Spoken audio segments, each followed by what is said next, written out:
Welcome back, folks. I'm Frizz, and today I'd like to take some time to talk about elemental magic. Rage of the Elements has a whole bunch of new elemental spells for all 6 elements, and I'd like to hit the highlights. There really aren't any bad spells in this book, though some spells are highly situational, but, whenever those situations come up, they're really good. All of the spells are in Archives of Nethys, but heck, this is my channel, and I just want to talk about my favorites, alright? There are a lot of fun air spells, but a couple stand out in particular. Deep Breath is a really interesting cantrip. For a single action, you can inhale enough air for 10 minutes, and as it gets heightened up to 2nd and 4th rank, you can hold your breath for an hour and 8 hours respectively. It's not a spell that's particularly valuable in combat in most scenarios, but I just love these kinds of spells that just make sense from a world-building perspective. A little bit more relevant to adventuring is Phantom Orchestra and Shock to the System. Phantom Orchestra lets you make a melody that goes around and detonates in sonic blasts of music, and Shock to the System lets you play Frankenstein by bringing people back to life by hitting them with lightning while also supercharging them.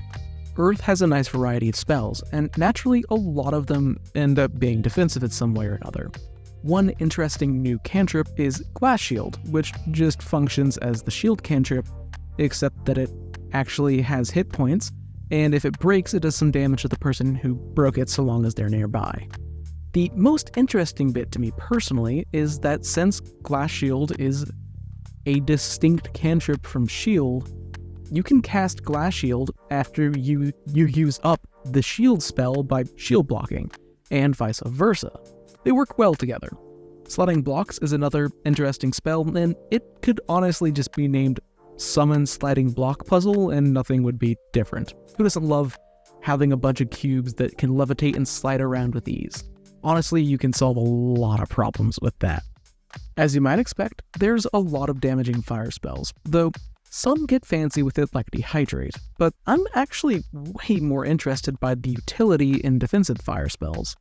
For example, Fireproof lets you just make an object highly resistant to fire, with potentially unlimited duration past a certain point, which can give GMs and players a lot of really interesting and valuable tools for world building.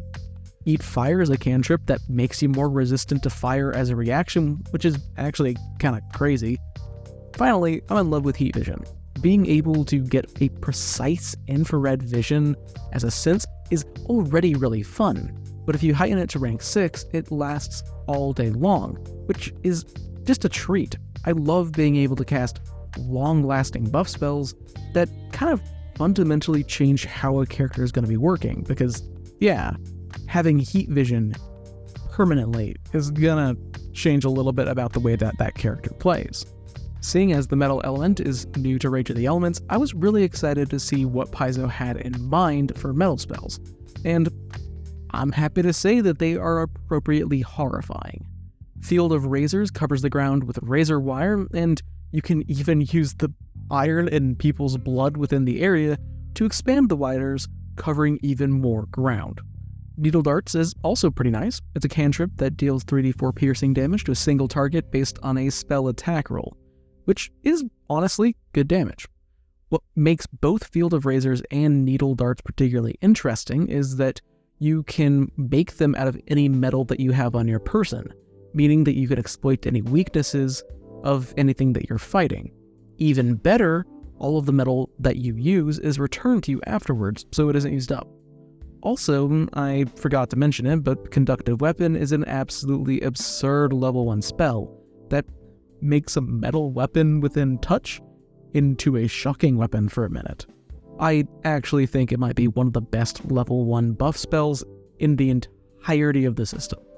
There's already a good amount of great water and cold spells, but we've got some more now, which is always fun.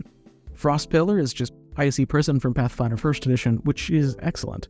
Encasing your enemies in ice to take them out of the fight for a round or two is a surprisingly effective strategy. Who'd have guessed? Waterproof is another spell that I'm just happy exists almost entirely for a world-building perspective, just like Fireproof.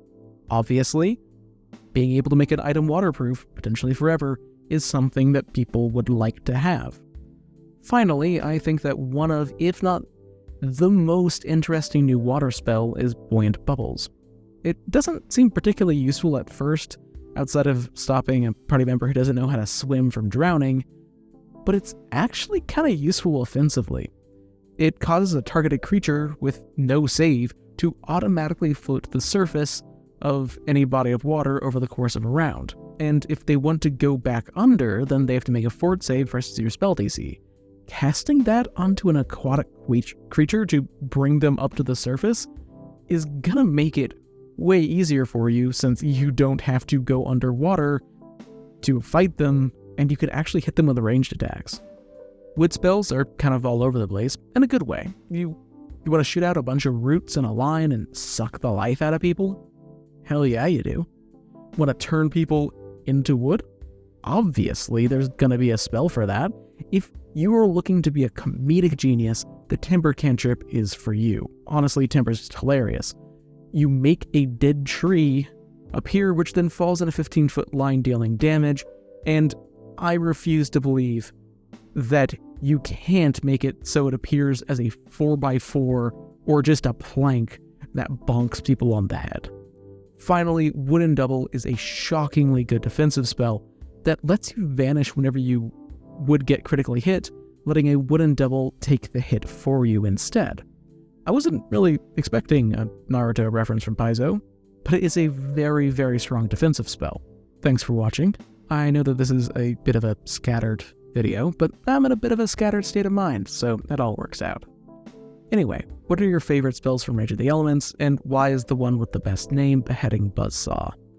Let me know in a comment down below, and while you're down there, you can always consider subscribing or joining the channel as a member or something. I was only really able to justify buying Rage of the Elements because of the support of my members. Regardless, until I see you next, live a wonderful life.